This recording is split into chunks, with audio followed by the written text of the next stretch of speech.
Most traders complicate their setup until they can't even follow them. My strategy is the opposite.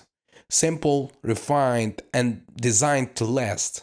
I don't use more than 4 indicators. I use MACD, RSI, Bollinger Bands, and Parabolic SAR. Sometimes I even use smart money concepts. But the most important thing about my strategy is the discipline.